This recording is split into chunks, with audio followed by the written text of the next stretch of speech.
Action. Bonjour, je m'appelle Pierre-Louis, je suis manager au sein de la BU Infrastructure Cloud. Et notre rôle aujourd'hui, c'est d'accompagner nos clients dans la performance de leur cloud. Alors il y a 3 facteurs pour lesquels le cloud devient de plus en plus central aujourd'hui. Le premier facteur, c'est l'explosion tout simplement des usages numériques. On parle d'IA aujourd'hui un peu partout, de data notamment qui est directement liée et ça implique de le stocker quelque part. On parle de vitesse de déploiement, de time to market.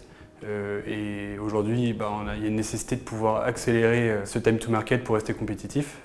Et enfin, en fait, tout simplement, aujourd'hui, l'IT, ça devient complètement un levier business chez nos clients et plus simplement un service support comme ça l'a été il fut un temps. Aujourd'hui, sur le terrain, on retrouve 3 enjeux principaux chez les ETI. Notamment, le premier enjeu, c'est qu'elle bénéficie d'un SI qu'on pourrait qualifier d'hybride. Notamment parce qu'on retrouve des infrastructures qui sont soit on-premise, soit sur le cloud, soit les deux. Il y a également un legacy, donc un existant, des applicatifs existants qui parfois peuvent être vieillissants. Et enfin, il y a des contraintes auxquelles elles sont exposées, qui peuvent être des contraintes économiques par exemple. Deuxième enjeu, c'est tout simplement en fait, une nécessité de pouvoir transformer rapidement. C'est un enjeu de temps, donc transformer rapidement et auquel on ajoute une contrainte, des contraintes particulières justement. Et enfin, troisième enjeu, et qui découle un peu de tout ça, c'est que le SI aujourd'hui, c'est plus du tout un sujet avec des projets de migration, c'est plutôt un projet ultra transverse qu'on retrouve dans plein de projets différents. Certaines entreprises aujourd'hui manquent encore de maîtrise sur leur cloud parce qu'elles ont déjà embrayé le pas, c'est-à-dire qu'elles ont déjà avancé sur le sujet.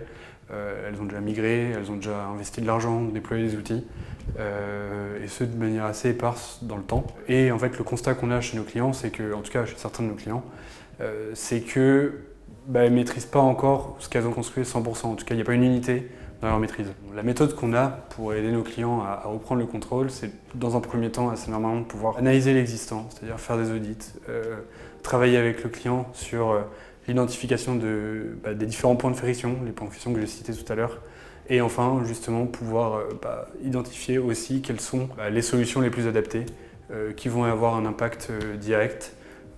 Et la chance qu'on a aujourd'hui chez Hello Pomelo, c'est d'avoir des partenariats avec des providers de toute taille, avec des spécialités différentes. Je pense notamment aux hyperscalers.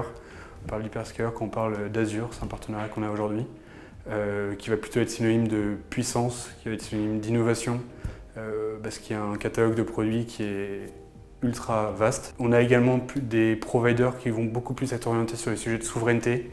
On parle beaucoup en ce moment du Cloud Act, mais c'est une problématique à laquelle répond Scaleway, OVH.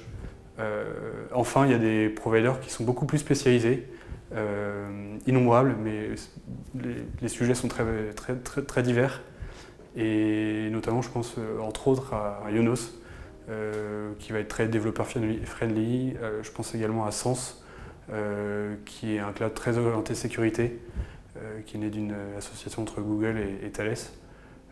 Donc voilà, chaque problématique a sa solution. Et en conclusion, c'est pas forcément le cloud qui va créer de la valeur aujourd'hui, c'est plutôt la manière de le piloter et de le piloter dans des environnements qui sont complexes, tout simplement.